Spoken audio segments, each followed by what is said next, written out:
Hi everybody! Now we're going to be talking about one of my favorite patches, which is LifeWave Aeon. And if you're like me and you like to have less stress in your daily life, then you want to use the LifeWave Aeon Patch. Now, where do most people carry their stress? It's going to be in their neck and shoulders. And that's exactly one of the places where you can use the Aeon Patch, and it's really easy to find.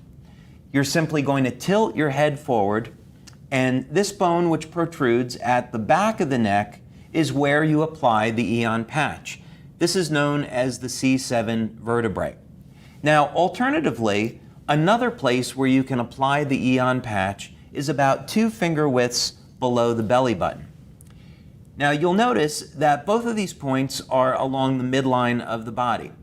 I like to recommend applying any of the YH patches along the midline of the body, because if you also use the LifeWave Energy Enhancer patches, this is going to be a good way to move energy through the body and get the great benefits of the LifeWave patches. But no matter which place you apply the LifeWave Aeon patch, it's going to do a great job at reducing stress in your daily life.